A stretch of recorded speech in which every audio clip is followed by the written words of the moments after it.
Thanks, everybody. So good to be here. Can you all hear me?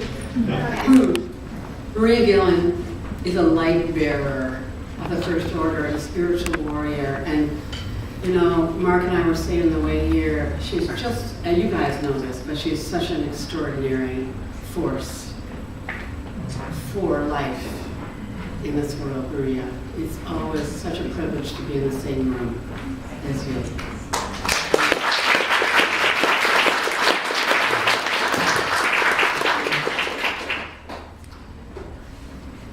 I had a wonderful time with the group I was with today.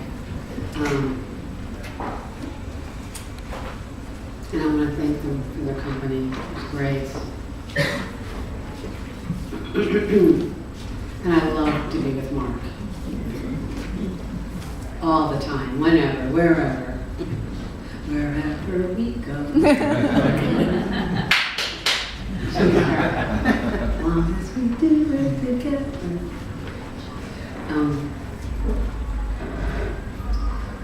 Here's a poem called The Star Market. The people Jesus loved were shopping at the Star Market yesterday. An old lead-colored man standing next to me at the checkout breathed so heavily I had to step back a few steps. Even after his bags were packed, he still stood, breathing hard and hawking into his hand. The feeble, the lame, I could hardly look at them. Shuffling through the aisles, they smelled of decay, as if the Star Market had declared a day off for the able-bodied, and I had wandered in with the rest of them. Sour milk, bad meat, looking for cereal and spring water. Jesus must have been a saint, I said to myself, looking for my lost car in the parking lot later, stumbling among the people who would have been lowered into rooms by ropes, who would have crept out of caves or crawled from the corners of public baths on their hands and knees, begging for mercy. If I touch only the hem of his garment, one woman thought, could I bear the look on his face when he wheels around? You all know that story, that great story about the woman who thinks, you know, if I just touch the hem of his garment, whoever, Buddha, Jesus, you know, who am I?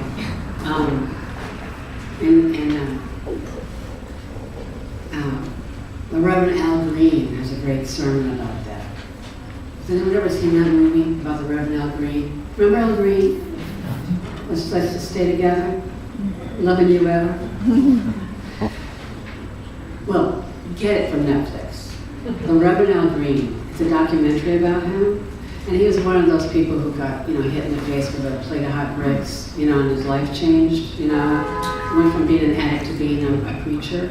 And he has this amazing sermon about that moment when the woman touches the hem of Jesus' robe. And Jesus says, who touched me? Turns around, who touched me? But Al Green starts to sing. Who touched me? From the New Testament to the Greeks, reading Ovid. Has anyone read Ovid's tales here? Terrifying, wonderful transformations.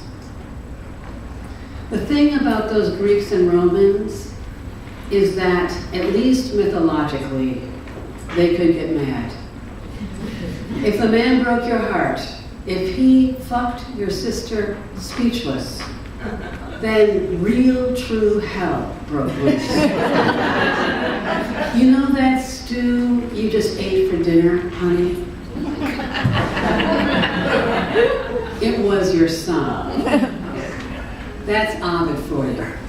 A guy who knows how to tell a story about people who really don't believe in the golden rule.